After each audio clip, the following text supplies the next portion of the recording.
अस्सलाम वालेकुम, मैं हूं शाज़ेब खानज़ादा। पाकिस्तान की मौजूदा सियासी सूरत हाल से मुताल्लिक आज अहम और गैर मामूली सियासी सरगर्मी देखने में आई है और आज ही इमरान खान ने ऐलान कर दिया है कि 17 दिसंबर यानी हफ्ते को पंजाब और खैबर पख्तूनख्वा की असम्बलियाँ तहलील करने का ऐलान कर देंगे। आज उन्होंने PTI की सीनियर क़यादत के इजलास की सदारत की और इस इजलास के बाद इमरान खान ने खिताब करते हुए कहा कि वो 17 दिसंबर को लाहौर के लिबर्टी चौक के पावर शो में सूबाई असम्बलियाँ तहलील करने की तारीख दे देंगे, जिसके बाद मुल्क इलेक्शन की तरफ चला जाएगा।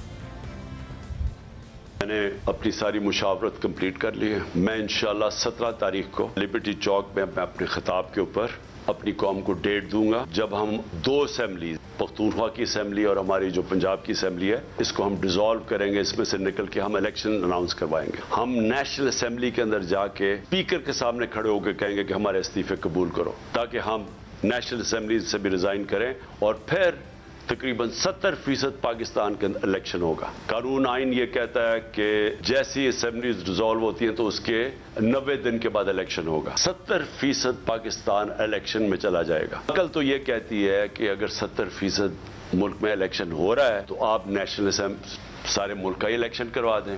इमरान खान के इस बयान के बाद राय से तफसीलात भी आई हैं कि इमरान खान 23 दिसंबर को पंजाब और खैबर पख्तूनख्वा की असम्बलियाँ तहलील कर सकते हैं, क्योंकि PTI की सीनियर क़यादत 23 मार्च से पहले इंतखाबात चाहती है। जबकि ज़राए से यह खबर सामने आई है कि इमरान खान के इस ऐलान के बाद वफाकी हुकूमत ने 20 दिसंबर को पार्लियामेंट का मुश्तरका इजलास बुलाने का फैसला कर लिया है। ज़राए के मुताबिक इमरान खान की असम्बलियाँ तहलील करने के मुतवक्के ऐलान के बाद हुकूमत की तरफ से हिकमत अमली बनाई जाएगी और तमाम इत्तेहादियों से मिलकर इज्तमाई हिकमत अमली बनाई जाएगी। यानी हुकूमत अब भी इमरान खान की तरफ से बाकायदा ऐलान की मुंतज़िर है, जिसके बाद वो अपनी हिकमत अमली तैयार करेगी। और दूसरी तरफ आज इमरान खान ने यह भी कहा कि मैं नहीं चाहता कि इस्टेब्लिशमेंट हमारी मदद करे, मैं चाहता हूँ कि इस्टेब्लिशमेंट न्यूट्रल रहे। ये तासुर दिया जा रहा है, हम चाहते हैं कि मुल्क की इस्टेब्लिशमेंट हमारी मदद करे। मैं बिल्कुल किसी से कोई मदद नहीं मांग रहा। मैं कतई तौर पे ये नहीं कह रहा कि इस्टेब्लिशमेंट हमारी मदद करे। मैं ये चाह रहा हूं कि इस्टेब्लिशमेंट न्यूट्रल हो। मैं इसलिए चाह रहा हूं इस्टेब्लिशमेंट न्यूट्रल हो कि इस्टेब्लिशमेंट का वकार ऊपर जाए। पाकिस्तान के इंटरेस्ट में है कि हमारा फौज का अदारा मजबूत हो। मजबूत वो तब होगा जब वो न्यूट्रल हो, वो मुदाखलत ना करे। तो जनरल बाजवा के दौर के अंदर जिस तरह के बेदर्दी से उन्होंने हमारी पॉलिटिक्स के अंदर जिस तरह उन्होंने किया, मैं आपको कहता हूं मैंने अपनी जिंदगी में जिस तरह की खुली दुश्मनी हमारे साथ की गई उन 7 महीनों के अंदर मैंने कभी ये नहीं देखा। मगर दिलचस्प बात यह है कि इस तकरीर में न्यूट्रल रहने का मुतालबा करने के थोड़ी देर बाद ही इसी तकरीर में इमरान खान अपनी बात भूल गए और इस्टेब्लिशमेंट से मुदाखलत का मुतालबा कर दिया और खुदा का वास्ता देकर कहा कि इलेक्शन कराएं। मैं बड़े इज्जत से अपने इदारों को, जिसमें हमारी अदलिया भी है, मोतबर है, और जिसमें पाकिस्तान की फौज भी है, जिनके पास जो इस मुल्क में एक प्लेयर है, मैं आपको ये बताना चाहता हूँ कि अगर आपको मुल्क की फिक्र है तो खुदा के वास्ते इस मुल्क को साफ और शफाफ इलेक्शन की तरफ लेके जाएं। इसके अलावा कोई हल नहीं है। जिस दलदल में हम गिरते जा रहे हैं इसमें से निकलने का कोई और हल नहीं है। इससे भी दिलचस्प बात यह है कि इमरान खान जनरल बाजवा की क़यादत में फौज के न्यूट्रल होने पर ना सिर्फ बयानियां बनाते रहे बल्कि कहते रहे कि न्यूट्रल तो जानवर होता है, अल्लाह ने न्यूट्रल होने की इजाजत ही नहीं दी है। आज कह रहे हैं कि फौज न्यूट्रल होगी तो उसका वक़ार बुलंद होगा।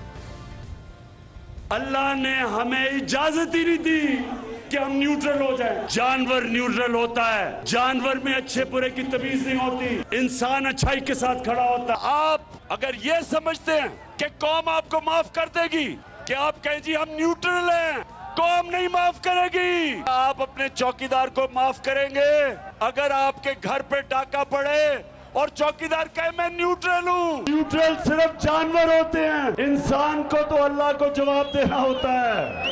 उसने तो दुनिया में भेजा है और उसने आपको कहा है कि आखिरत में मैं तुम्हारे से जवाब लूंगा। और इससे भी दिलचस्प बात यह है कि उससे पहले इमरान खान जनरल बाजवा की यह कहकर तारीफें करते थे कि वो तारीख के सबसे न्यूट्रल और जमहूरी आर्मी चीफ। जो जनरल बाजवा ने जिस तरह इस हुकूमत की मुश्किल वक्त पे मदद की, हर जगह सारी मेरी फॉरेन पॉलिसी को आज पाकिस्तान की फौज और जनरल बाजवा हमारे साथ खड़े रहे हैं। ISI के चीफ के ऊपर अब इन्होंने बंदूकें तानी हुई हैं। अल्लाह का खास शुक्र अदा करता हूं कि अगर ये ISI के चीफ को और आर्मी चीफ के खिलाफ बात कर रहे हैं, इसका मतलब मैंने बिल्कुल ठीक इनको मुंतखब किया। और सबसे दिलचस्प बात यह है कि इमरान खान के पार्टी अरकान अब उनके बदलते बयानी का दिफा नहीं कर पा रहे हैं। न्यूट्रल का सवाल पूछने पर नाराज़ हो रहे हैं और कह रहे हैं कि अब इस न्यूट्रल वाली बहस से आगे बढ़ चुके हैं। इमरान खान और उनके पार्टी अरकान के तजादात से भरे बयानात अपनी जगह, मगर सियासी गहमा गहमी इस वक्त उरूज पर है। हफ्ते के दिन सूबाई असम्बलियाँ तहलील करने की तारीख दी जाएगी और उससे पहले ही मुलाकातों और मुशावरतों में तेज़ी आ गई है। आज वफाकी वज़ीर एजाज सादिक और वफाकी वज़ीर कानून आज़म नज़ीर तारड़ की सदर मुमलिकत आरिफ अलवी से मुलाकात हुई, जिसमें मुल्क की मुआशी और सियासी सूरत हाल पर गुफ्तगू की गई है। अब सदर आरिफ अलवी वो शख्सियत हैं जो तहरीक इंसाफ की तरफ से मुख्तलिफ स्टेक होल्डर से बातचीत को लीड कर रहे हैं। सदर आरिफ अलवी इस वक्त 3 रोज़ा दौरे पर लाहौर में मौजूद हैं और नून लीग के रहनुमाओं से मुलाकात के बाद वो आज इमरान खान से मुलाकात के लिए जमा पाक भी पहुंचे। साथ ही इमरान खान की आज वज़ीर आला पंजाब परवेज़ इलाही के बेटे मोनी इस्लाही से भी मुलाकात हुई है। यानी इस वक्त मुलाकातों का सिलसिला उरूज पर है, फैसले हो रहे हैं। हुकूमत अब क्या करेगी? वफाकी वज़ीर दाखिला राना सनाउल्लाह साहब हमारे साथ मौजूद हैं। राना साहब, बहुत शुक्रिया हमें शो में ज्वाइन करने के लिए। राना साहब, क्या फैसला करेगी अब हुकूमत? आप लोग चैलेंज कर रहे थे उन्हें तोड़े असेंबलियाँ करा देते इंतखाबात, कह दिया उन्होंने 17 को ऐलान कर रहे हैं कि असेंबलियाँ कब तोड़ी जाएंगी, क्या करेंगे बाप? देखिए, ये बात मैं समझने से कासर हूँ कि भाई तुमने यहाँ जो है वो रावलपिंडी में अपनी गैदरिंग की नाकामी के बाद फ्रस्ट्रेशन में, मायूसी में तुमने ऐलान कर दिया कि हम असम्बलियाँ तोड़ रहे हैं। अब तुम फिर दोबारा तारीख मुकर्रर कर रहे हो ऐलान करने की कि जी मैं फ़लाँ तारीख को जो है वो ऐलान करूँगा। भाई जब आपने फ़ैसला कर लिया है आप असम्बलियाँ तोड़ें, हमने भी फैसला कर लिया है कि जो असम्बली आप तोड़ेंगे उस असम्बली का जो है वो इलेक्शन करवा दिया जाएगा। जिस असम्बली से आप जितने इस्तीफ़े देंगे उस असम्बली का ज़िमनी इलेक्शन जो है वो करवा दिया जाएगा।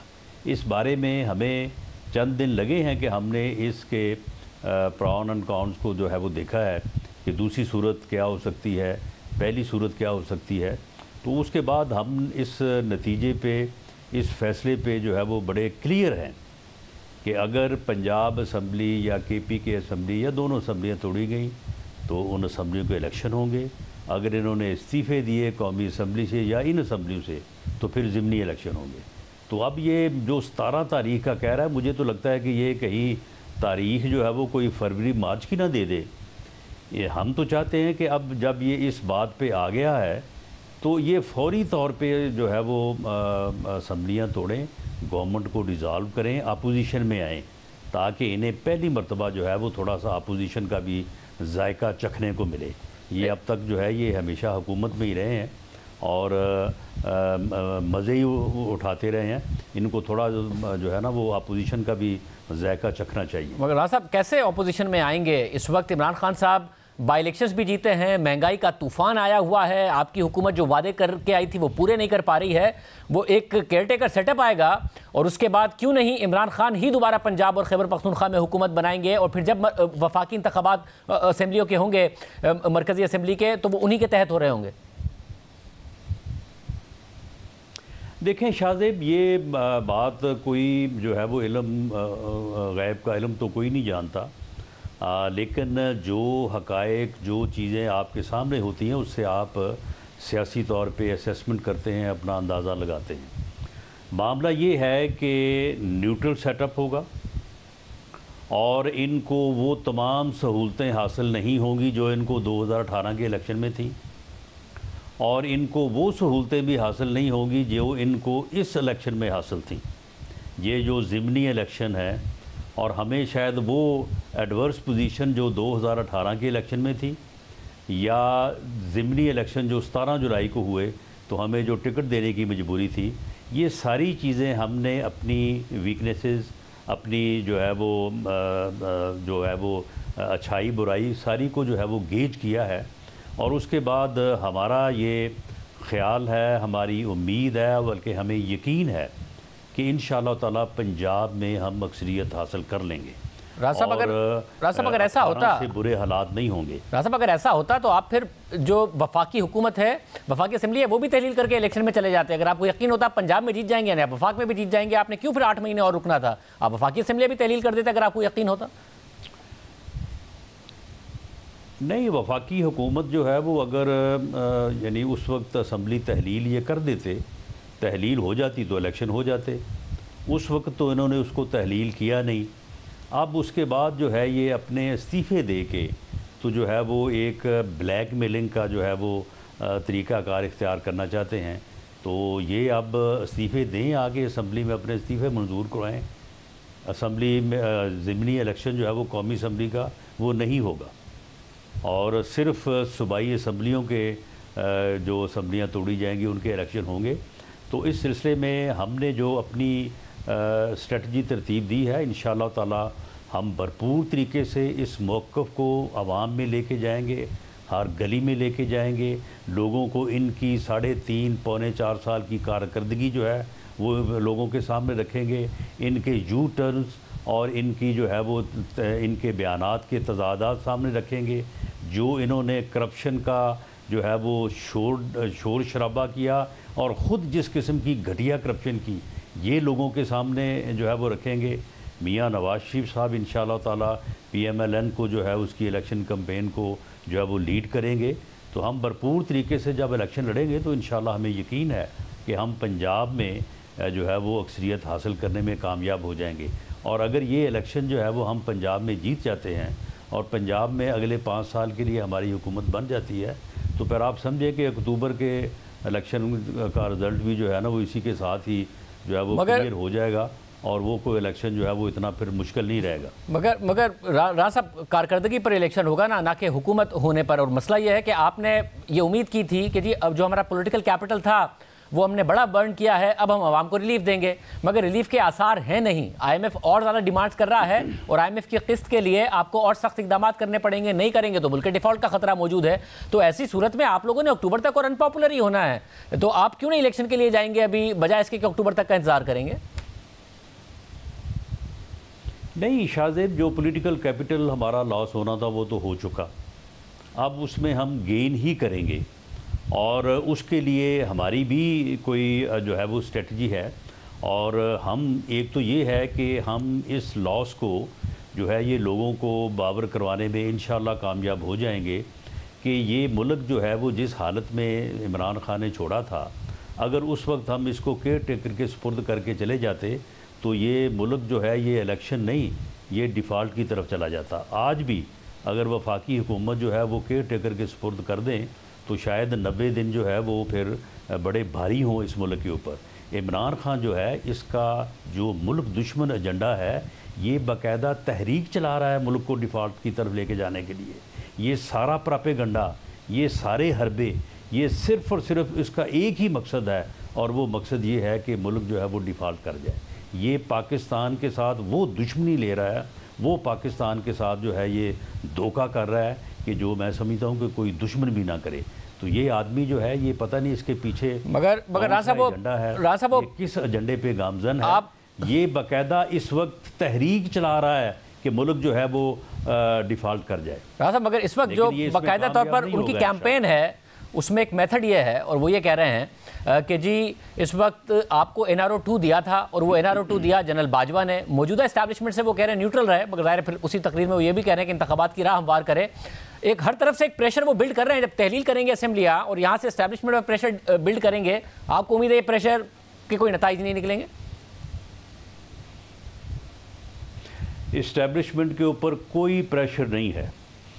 अब इसका हुकूमत के ऊपर भी कोई प्रेशर नहीं है। वो इसकी धौंस, वो इसकी ब्लैकमेलिंग, वो इसका कि मैं आ रहा हूँ, मैं आके जो है वो इस्लामाबाद को सील कर दूँगा, मैं आके जो है वो तबाही कर दूँगा, वरना मैं डेट लेके उठूँगा, वो सारी इसकी धमकियाँ, इसकी ब्लैकमेलिंग जो है, सारा इसका बयानिया वो अब दफन हो चुका है। अब इस तरह से चढ़ाई करके अपने मुतालबात मनवाने का न सिर्फ इसका बयानिया नाकाम हुआ है बल्कि for all times to come ये अब बात जो है ना ये दफन हो गई है कि इस तरह से कोई जो है वो कर सकता है। इस्टेब्लिशमेंट इसके की इस ब्लैक मेलिंग के नतीजे में कतई तौर पे जो है वो इसको इलेक्शन की डेट नहीं लेके देगी। इस्टेब्लिशमेंट भी समझती है, हर ज़ही शऊर आदमी समझता है कि ये बंदा इस मुल्क को डिफ़ॉल्ट की तरफ ले जाना चाहता है। ये कंपेन कर रहा है बाकायदा, ये बाकायदा इसने तहरीक चलाई हुई है कि पाकिस्तान जो है वो डिफ़ॉल्ट कर जाए और ये प्रोपेगेंडा जो है ये खुद भी कर रहा है, अपने लोगों से भी करवा रहा है और इस बारे में जो कोशिशें कर रहा है पूरी कौम को जो है वो इस आदमी का इदराक करना चाहिए, इसकी शनाख्त करनी चाहिए और इस फितने को जो है वो इसका तदारक करना चाहिए। मगर राना साहब, फितना इस कौम को, इस मुल्क को किसी हादसे से दो चार कर देगा। मगर राना साहब, डॉक्टर आरिफ अलवी से जो मुज़ाकरात हो रहे थे, पहले इसहाक डार साहब की मुलाकात हुई, फिर आज मुलाकात हुई वज़ीर कानून की तारड़ साहब की और अयाज सादिक साहब की, उसमें क्या कोई पेशरफ नहीं हो सकी या क्या हुआ उसमें? नहीं, देखें, उसमें जैसे कहते हैं ना कि 0 + 0 = 0, इसमें जो अपना आरिफ अलवी साहब हैं, वो मस्कीन आदमी जो है वो इसमें क्या किरदार अदा कर सकता है? उसकी क्या हैसियत है? इमरान खान के सामने वो कोई बात कर सकता है? उसकी बात को वो तस्लीम करता है? तो ये तो बस वैसे ही जो है वो उसने डार साहब को बुला लिया और कि जी मुझे जो है वो फाइनेंशियल पोजीशन के ऊपर जो है वो आप ब्रीफ करें, उन्होंने ब्रीफ कर मगर आज भी तो हुई ना यार सादिक साहब की और तारड़ साहब की मुलाकात। तो इस नहीं, उसके कोई मानी नहीं है। बिल्कुल ये अपने एजेंडे पे गामजन है। ये असम्बलियाँ तोड़ने की ये डेट देगा। हम चाहते हैं कि ये डेट ना दे, ये 17 तारीख को असम्बलियाँ तोड़े। हम इलेक्शन के लिए तैयार हैं बिल्कुल। जिस असम्बली को तोड़ेगा, दोनों तोड़ दे, एक तोड़ दे, वहाँ पे इलेक्शन होंगे। और बाकी जो ये कौमी असम्बली के इलेक्शन करवाना चाहता है वो नहीं होंगे। बहुत शुक्रिया। राना सनाउल्लाह साहब हमारे साथ मौजूद थे। असल में अंदर की सूरत हाल क्या है, असल बात क्या है, हामिद मीर साहब हमारे साथ मौजूद होंगे अंदर की बात बताने के लिए। एक ब्रेक के बाद क्या वाकई असम्बलियाँ तहलील होने जा रही हैं और मुल्क इलेक्शन की तरफ बढ़ रहा है। सीनियर साहब तज़किया हामिद मीर साहब हमारे साथ मौजूद हैं। मीर साहब बहुत शुक्रिया। मीर साहब क्या अंदर की बात है? खान साहब ने पहले ऐलान किया था कि मैं असम्बलियाँ तहलील कर दूंगा, मगर तारीख नहीं दे रहे थे, अब 17 तारीख दे दी है। फिर चौधरी शुजात की ज़रदारी साहब से मुलाकात की खबर सामने आई। क्या परवेज़ लाई नहीं माने? क्या मामला हुआ, क्या होने जा रहा है? शाहज़ेब साहब, मेरा नहीं ख्याल कि परवेज़ लाई साहब को किसी ने मनाने की कोशिश की है, क्योंकि परवेज़ लाई साहब का तो ज़ामिन ही कोई नहीं है। क्योंकि पहले भी उनको इमरान खान साहब ने अगर वज़ारत आला के लिए उम्मीदवार बनाया तो इसलिए बनाया था ना कि शहबाज शरीफ और आसिफ ज़रदारी साहब ने उनके सर पे पंजाब की वज़ारत उज़्मा का ताज रखा था। तो अगर ये शहबाज शरीफ और आसिफ ज़रदारी साहब उनको वज़ारत आला का उम्मीदवार ना बनाते तो इमरान खान साहब कभी भी उनकी तरफ ना जाते। बहरहाल वो कहते हैं जी कि मुझे जनरल बाजवा ने भेज दिया इमरान खान की तरफ, लेकिन मुझे नहीं नज़र आ रहा कहीं पे कि परवेज़ लाई साहब को किसी ने नून लीग की तरफ से अप्रोच करने की कोशिश की। हाँ, पीपल्स पार्टी की तरफ से चौधरी शुजात साहब से एक बात की गई थी, लेकिन चौधरी शुजात साहब जो हैं वो भी परवेज़ लाई साहब की ज़मानत देने के लिए तैयार नहीं है कि कल को अगर वो परवेज़ लाई से बात करते हैं और परवेज़ लाई साहब जो हैं वो दोबारा अपने अल्फाज पे कायम ना रहें तो फिर शुजात साहब जो हैं वो क्या कहेंगे। तो इसलिए परवेज़ लाई साहब के पास कोई ऑप्शन नहीं है सिवाय इसके कि वो इमरान खान साहब ही के साथ बैठे रहें। अलबत्ता वो उनके साथ बैठ के अपनी बारगेनिंग पोजीशन को मजबूत बनाने की कोशिश कर रहे हैं। उन्होंने इमरान खान साहब से कहा है कि अगर आप मुझे असम्बली तोड़ने के लिए कहेंगे तो मैं तोड़ दूंगा, लेकिन बराए मेहरबानी बराए करम कुछ हमारी भी बातें जो हैं वो मान लें, और अगर आप मार्च तक असम्बली को बरकरार नहीं रख सकते तो फिर कम से कम ये कर लें कि हमारे पहले 10 MP हैं तो ज़रा वो 15-20 कर दें तो वो आपकी बड़ी मेहरबानी होगी। तो ये सिस्टम चलेगा। तो इमरान खान साहब जो हैं उन्होंने अब 17 को ऐलान करना है कि वो कब असम्बली तोड़ेंगे, लेकिन इससे पहले तो वो ये कह चुके हैं कि दिसंबर के अंदर ही हम असम्बली तोड़ने का ऐलान करेंगे। और तहरीक इंसाफ के बहुत से रहनुमा जो हैं वो बड़े पुरएतमाद हैं कि मार्च इंतखाबात का महीना होगा। तो इमरान खान साहब जो हैं अब अगर दिसंबर के महीने में असम्बली नहीं तोड़ते और आरिफ अलवी साहब उनको कुछ और कह देते हैं तो फिर मेरा ख्याल है कि उनकी क्रेडिबिलिटी पहले ही काफ़ी ख़राब हो गई है, मज़ीद ख़राब होगी। इसलिए बेहतर है कि अब वो दिसंबर में असम्बली तोड़ने का ऐलान करें और कम से कम मार्च में पंजाब और खैबर पख्तूनख्वा में इलेक्शन हो जाएँ तो इसमें कोई हर्ज नहीं है, क्योंकि अब तो वफाकी हुकूमत भी इसके लिए तैयार है। मतलब कुछ अर्सा पहले तक खान साहब कहते थे न्यूट्रल तो जानवर होता है, आज कहा कि फ़ौज न्यूट्रल ही रहे, फिर 5 मिनट बाद उसी तकरीर में कहा कि खुदा का वास्ता इलेक्शन करा दें। अब हुकूमत कह रही है कि ना हुकूमत दबाव लेगी ना फ़ौज दबाव लेगी, आप असम्बलियाँ तहलील करेंगे तो सुबह इलेक्शन होंगे, वफाकी इलेक्शन नहीं होंगे। आपको लगता है कि वाकई दबाव नहीं पड़ेगा इस सब की सूरत में? देखें, अभी तक तो सिर्फ ये नज़र आ रहा है कि इमरान खान साहब जो हैं वो अगर दिसंबर के महीने में पंजाब असम्बली और खैबर पख्तूनख्वा असम्बली तोड़ते हैं तो इन्हीं 2 सूबों में इलेक्शन होगा। और इन 2 सूबों में अगर उनकी हुकूमत आ जाती है दोबारा तो उसके बाद अगर 6 महीने बाद 7 महीने के बाद अक्टूबर में 2023 में आम इंतखाबात होते हैं तो ज़ाहिरी बात है फिर तो उनको फ़ायदा होगा ना, क्योंकि फिर पंजाब असम्बली पंजाब में और खैबर पख्तूनख्वा में तो PTI की हुकूमत होगी, तो वहाँ पे तो निगरान हुकूमत कायम नहीं होगी। निगरान हुकूमत कहाँ कायम होगी? मरकज़ में, सिंध में और बलूचिस्तान में। तो इस लिहाज से भी इमरान खान साहब अगर दिसंबर में 2 सूबों की असम्बली तोड़ते हैं और मार्च में इन 2 सूबों में इलेक्शन होता है और अगर इमरान खान साहब इन दोनों सूबों में दोबारा अपनी हुकूमत बनाने में कामयाब हो जाते हैं तो जब भी आम इंतखाबात होंगे तो इमरान खान साहब के ख्याल में उनको बड़ा फ़ायदा होगा। तो इस लिहाज से वो कोई घाटे का सौदा तो नहीं कर रहे। और इस लिहाज से अगर देखा जाए तो जो वफाकी हुकूमत की जो स्ट्रेटजी है वो मुझे काफ़ी कमज़ोर नज़र आती है। अगर इमरान खान साहब दोबारा इन 2 सूबों में अपनी हुकूमत बना लेंगे तो अगले इलेक्शन में तो उनको बड़ा फ़ायदा होगा।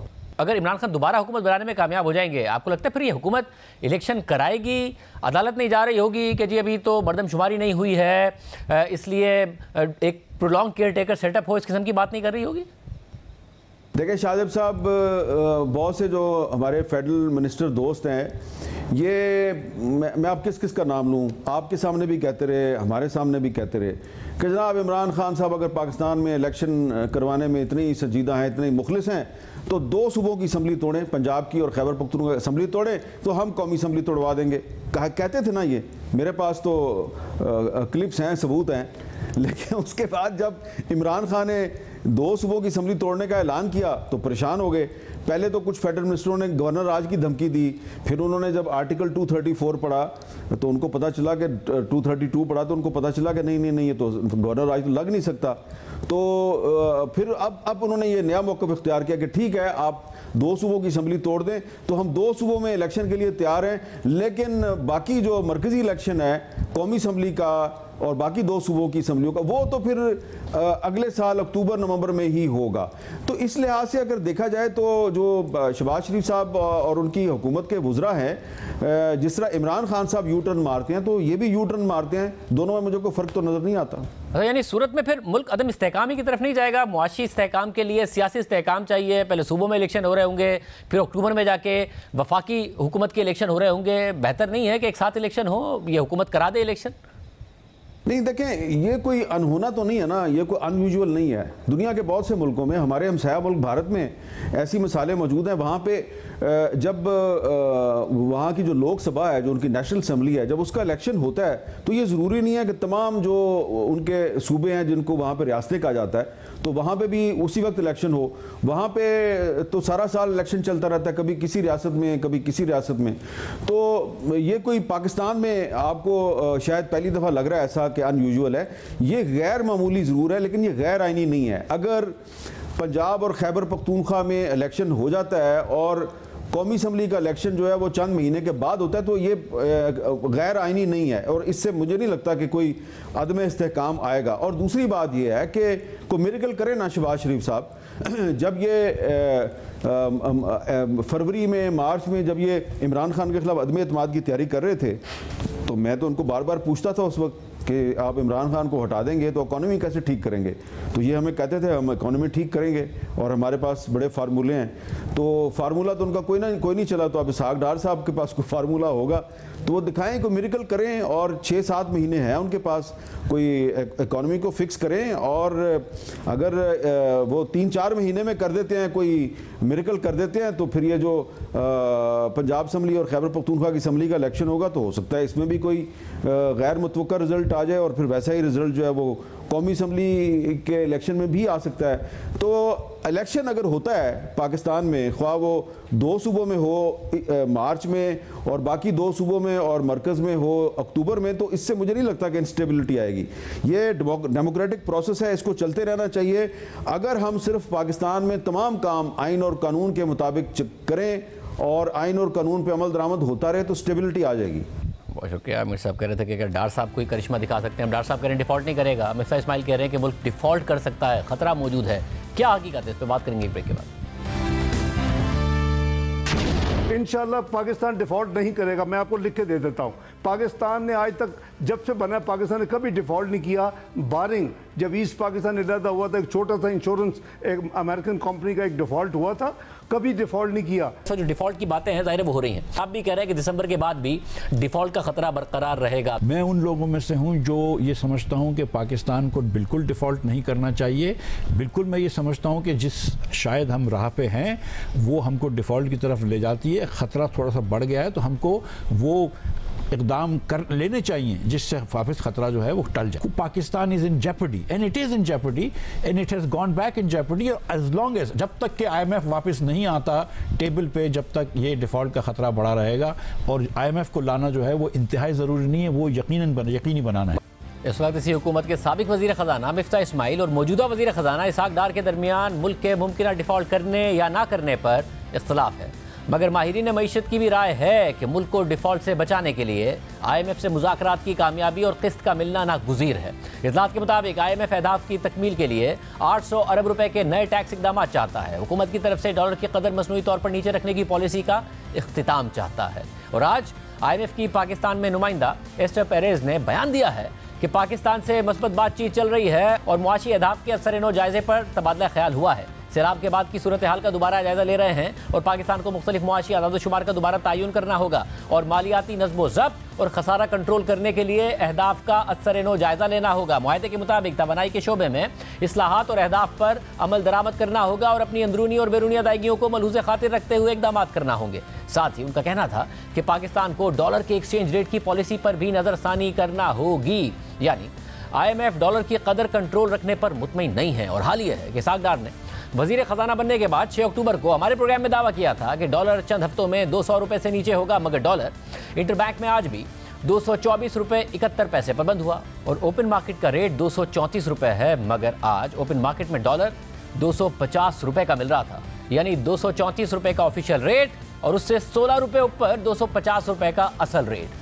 और इस तरह डॉलर को मसनूई तौर पर नीचे रखने से मईशत को नुकसान हो रहा है और एक पूरी नई इनफॉर्मल मार्केट पैदा हो गई है, जिससे मुल्क में आने वाली तरसीलात ज़र भी गिर रही हैं। नवंबर के महीने में आने वाली तरसीलात ज़र के जो आदाद-ओ-शुमार सामने आए हैं, उनके मुताबिक नवंबर के महीने में तरसीलात ज़र 2.1 अरब डॉलर्स रहीं, जो कि अक्टूबर से भी 5% कम है और गुज़िश्ता बरस के नवंबर के महीने के मुकाबले में 14% कम है। और इसमें अहम बात यह है, सऊदी अरब और मुत्तहिदा अरब अमारात से आने वाली तरसीलात ज़र में 20% की कमी आई है, जो एक बड़े मसले की निशानदही कर रही है, क्योंकि अरब ममालिक के तो मुआशी हालात में तेल की कीमतें बढ़ने के बाद बेहतरी आई है, तो फिर तरसीलात ज़र में इतनी बड़ी कमी क्यों आई है? क्योंकि अमेरिका, बरतानिया और यूरोपीय ममालिक से तो ऑफिशियल चैनल से आने वाली तरसीलात ज़र में बिलतरतीब 6%, 5% और 8% की ही कमी आई है। और मुआशी सूरत हाल की खराबी का मामला भी इन्हीं ममालिक में है, तो अरब ममालिक से तरसीलात ज़र में इतनी बड़ी यानी 20% की कमी से ये सवाल उठ रहा है कि इंटरबैंक में डॉलर 224 रुपये का होने और ब्लैक मार्केट में 250 का रेट मिलने की वजह से लोग बैंकिंग चैनल के बजाय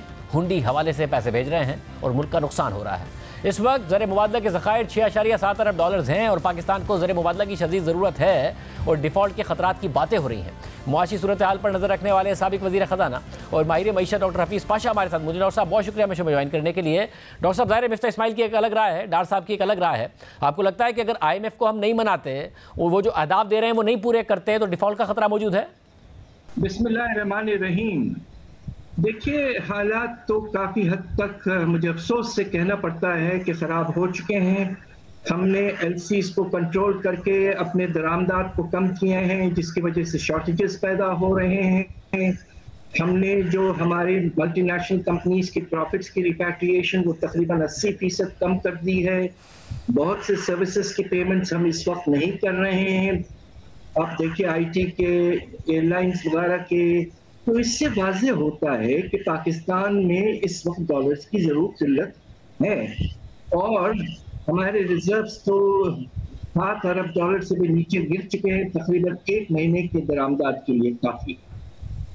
इस सिचुएशन में ये मैं समझता हूँ कि ख़तरा मौजूद है। अगर बाहर से नया पैसा नहीं आना शुरू हुआ ज़्यादा, तो खुदा न खास्ता पाकिस्तान की जो फाइनेंशियल पोजीशन है वो हद से ज़्यादा ख़राब हो सकती है और खुदा न खास्ता दिवालिया की तरफ हम जा सकते हैं। तो भाई साहब ऐसी सूरत में जो IMF की डिमांड्स हैं, क्योंकि शौकत तरीन साहब कहते थे जी बड़ा सख्त रवैया IMF का, फिर मिफ्ता इस्माइल कहते थे बड़ा सख्त रवैया है, अब डार साहब कह रहे हैं बड़ा अनरीजनेबल हो रहा है IMF, जो हमारी तरफ से माजी में मिस कमिटमेंट्स हुई हैं और जो इकोनॉमिक मिस मैनेजमेंट हमने की है, क्या उसको बुनियाद बनाकर IMF की डिमांड्स दुरुस्त हैं या आपके ख्याल में वाकई IMF बहुत सख्ती दिखा रहा है? देखिए, वाज़े तौर पर जो लेटर ऑफ इंटेंट इशू किया गया है 9th रिव्यू के प्रोसेस के आगाज में, हमारी हुकूमत के जो उस वक्त के फाइनेंस मिनिस्टर थे डॉक्टर मिफ्ता इस्माइल और गवर्नर जो उस वक्त के थे, उसमें जो वाज़े तौर पर ऐसे रिफॉर्म्स मेंशन किए हैं जो मैं समझता हूँ कि पाकिस्तान के इंटरेस्ट में बाय एंड लार्ज हैं, तो वो इम्प्लीमेंट करें। यकीनन ये जो इस मरतबा जो 9th 10th रिव्यूज और 11वां रिव्यू जो होने वाले हैं, उसमें जो रिफॉर्म का एजेंडा है और एक्शंस रिक्वायर्ड हैं, वो शायद हमारे 22 प्रोग्राम्स में सबसे सख्त हैं। फिर उसकी क्या वजह? वजह ये कि हालात हमारे हद से ज्यादा खराब हो चुके हैं। हमारा तिजारती खसारा पिछले साल 17 अरब डॉलर, हमारा जो आपका बजट का खसारा तकरीबन 8%, पावर सेक्टर तकरीबन जिसे कहते हैं ना कि इकोनॉमी को डुबा रहा है। बहुत सी चीजें ऐसी हैं जो पहले नहीं थी इस लेवल पे। तो इसलिए पाकिस्तान को सख्त से सख्त इक़दाम लेने हैं और IMF के साथ जो आपने कमिटमेंट्स किए हैं, मुझे कहना पड़ता है कि उन्हें पूरा करना ही पड़ेगा। ये हमारे अपने इंटरेस्ट में है, नॉट ओनली टू सेटिस्फाई बस अब इसमें आप समझते हैं कि 800 अरब रुपए के इजाफी टैक्सेस का मुतालबा कर रहा है IMF, फिर बहुत सारे ऐसे सेक्टर्स हैं जो टैक्स नहीं देते हैं, उन पर टैक्स लगाया जाए, टैक्स रिफॉर्म्स किए जाएं, या फिर बैनुल अक़वामी मार्केट में अगर तेल की कीमतें कम हुई हैं तो उसे पास ऑन ना करे हुकूमत, पेट्रोलियम डेवलपमेंट लेवी बढ़ा दे, सेल्स टैक्स बढ़ा दे, इस तरफ जाए। क्या करे IMF के इत्मीनान के लिए? मेरे ख्याल से बीच का रास्ता अख्तियार करें। देखिए, मुझे ये कहना पड़ता है कि पिछले 75 साल में जो मराद हमने अपने अमीर तबके को, जिसे हम एलीट कहते हैं, जिस पर मिफ्ता साहब ने खुद लिखा है पिछले दिनों, उनको जो बेशुमार मराद हमने income tax, capital value tax वगैरह में दिया हुआ है, वक्त आ गया है तो उनको अब खत्म करने की आप कोशिश करें। अंदाजा यह है कि तकरीबन आप 2,500 अरब के मराद दे रहे हैं, और अगर वक्त मिलेगा किसी वक्त तो मैं आपसे डिटेल में भी बात कर सकता हूं इस पर। तो इस वक्त आपको ये करना चाहिए कि जो आपको मार्जिन मिला है, इसमें पेट्रोल की प्राइस में बाहर से क्रूड ऑयल की कीमत तकरीबन $80 पे आ गई है फी बैरल, तो आप ये करें कि कुछ बेनिफिट आप खास तौर पे हाई स्पीड डीजल में पास ऑन करें, इसलिए कि इसके नतीजे में तकरीबन हर चीज की कीमत स्टेबलाइज हो सकती है। दूसरी तरफ आप इनकम टैक्स और कुछ हद तक जो आपके हैवी ड्यूटी आइटम्स हैं नॉन एसेंशियल, उस पे जो स्टैट्यूटरी ड्यूटीज हैं इस वक्त जो 16% है उसको 20 करें, और जो 20 पे हैं उनको 25 या 30 पे ले जाएं। तो इस तरह आप ये कर सकते हैं कि एसेंशियल आइटम्स को आप प्रोटेक्ट कर लेंगे और कोशिश करेंगे कि प्रोग्रेसिवली आप ज्यादा से ज्यादा रेवेन्यू उठा सकेंगे। यकीनन 800 अरब बहुत ज्यादा है, मगर अगर आपका इंटेंशन मुनासिब होगा तो वक्त आने पर इंशाल्लाह हम बहुत पैसा जनरेट कर पाएंगे by reducing the concessions and reliefs and rebates given to the richest segments of our society. मतलब डॉलर की कदर के हवाले से भी बताइएगा। आज IMF का स्टेटमेंट भी आया है कि पाकिस्तान अपनी एक्सचेंज रेट की पॉलिसी पर नजरसानी करे, और अब हमें नजर आ रहा है कि इंटरबैंक में 224 का है, ओपन मार्केट में 250 रुपए का है। पैरेलल इनफॉर्मल मार्केट डेवलप हो गई है डॉलर की, और इसके असरात भी हम देख रहे हैं कि रेमिटेंसेस गिर रही हैं। और आम बात यह है कि सऊदी अरब और मुत्तहदा अरब अमारात की मईशत तो डॉलर की जो इस वक्त तेल की कीमतें बढ़ने के बाद वो तो बेहतरी हुई हैं, मगर उसके बावजूद वहाँ से आने वाली रेमिटेंसेस में 20% की कमी है। हुंडी हवाला हम देख रहे हैं कि ज़्यादा परवान चढ़ रहा है। आपको लगता है वाकई इस पर नजरसानी करनी चाहिए, कोई अच्छी पॉलिसी नहीं है? देखिए, आप सऊदी अरेबिया में जो शरह-ए-नमू है इस क्वार्टर का तकरीबन 8.8% रहा है, इसलिए कि कीमतें तेल की बहुत ऊंची थी। रेमिटेंसेस की कमी इसलिए नहीं है कि रिसेशन है सऊदी अरेबिया में या UAE में, दरअसल बात यह है कि डाइवर्शन यकीनन होता है जब 20 रुपए का फर्क पैदा हो जाए फी डॉलर आपके ऑफिशियल रेट में और हुंडी और हवाला रेट्स में, तो ये लोग डाइवर्ट करेंगे इसलिए कि उनको थोड़ा सा फायदा होगा। मैं ये समझता हूँ कि ये जो जैसे कहते हैं ना मैनेज्ड फ्लोट जो हम इस वक्त स्टेट बैंक चला रहा है कि हर रोज 5, 10, 12 पैसे कम करते हैं, ये नामुनासिब है। एक बिग मूव करना पड़ेगा तकरीबन 10% का, और ये गैप को नारो करें, इसलिए कि अब कुछ हद तक ये भी वाज़ेह हो रहा है ना सिर्फ रेमिटेंसेस डाइवर्ट हो रहे हैं बट एक्सपोर्ट्स आपके बरामदात में भी डाइवर्शन का प्रोसेस शुरू हो चुका है। इसलिए बहुत ज़रूरी है कि ये गैप ख़त्म करें, उससे स्टेबलाइजेशन आएगी मार्केट्स में और इंशाल्लाह हमारा तिजारती खसारा और करंट अकाउंट डेफिसिट कुछ बेहतर हो सके। मगर इस सिनेरियो में वो महंगाई जो पहले ही अब साल का टारगेट 23% है, उसमें और ज़्यादा इजाफा नहीं होगा अगर रुपया मजीद गिरता है? दरअसल बात यह है कि अगर आपने ये आर्टिफिशियल पॉलिसी मेंटेन की एलसीज वगैरह को रोकने की, तो जो सप्लाई शॉर्टेजेस क्रिएट होंगे इवेंचुअली जो रॉ मटेरियल्स और इंटरमीडिएट गुड्स पे जो आपने क्या फर्ज कीजिए, आप मैं एग्जांपल दूं कि इस वक्त आपने जो आर्ट सिल्क रेयॉन टेक्सटाइल्स वगैरह उनकी इंपोर्ट 25-30% कम कर दी है, दवाइयों की इंपोर्ट कम कर दी है, ऐसे काफी एसेंशियल आइटम्स की इंपोर्ट कम कर दी है जिस जो कंजम्पशन में इस्तेमाल होते हैं ये एक्सपोर्ट्स में। तो वक्त आने पर जो शॉर्टेजेस क्रिएट होंगे उसके नतीजे में भी तो इन्फ्लेशन होगा। अब आप ये सोचिए कि कॉटन की इंपोर्ट आपने इतनी कम की है अभी तक, तो आगे चलकर आप एक्सपोर्ट कैसे कर पाएंगे?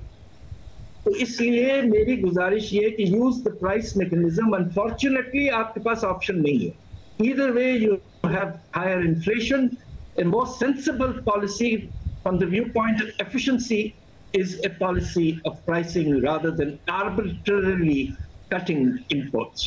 मतलब यानी इस वक्त हुकूमत के पास आप कह रहे हैं कि और मुल्क के पास ज़्यादा टाइम नहीं है, फौरी तौर पर IMF की प्रोग्राम की बहाली एक टारगेट होना चाहिए और उसके लिए इकदाम भी करने चाहिए, विंडो बहुत शॉर्ट है। ये बात दरअसल ये है कि देखिए 9th रिव्यू भी काफ़ी हद तक डिले हो चुका है और लगता यह है कि तकरीबन 2 महीने का डिले मिनिमम है। बात दरअसल ये है कि मुझे अफसोस से कहना पड़ता है कि पाकिस्तान की तारीख में अगरचे हमने 22 प्रोग्राम्स में गए हैं, तो ये प्रोग्राम की अहमियत सबसे ज़्यादा है, इसलिए कि माशी हालात बहुत हद से ज़्यादा खराब हैं और ख़तरा ज़रूर मौजूद है कि अगर बाहर से इनफ्लोज में इजाफा नहीं हुआ तो वक्त आने पर हमें कर्जों की वापसी में दिक्कत जरूर होगी, which will tantamount to a default situation। शुक्रिया भाई साहब की गुफ्तगू आपने सुनी। आज के प्रोग्राम में इतना ही, इजाज़त दीजिए, अल्लाह हाफ़िज़।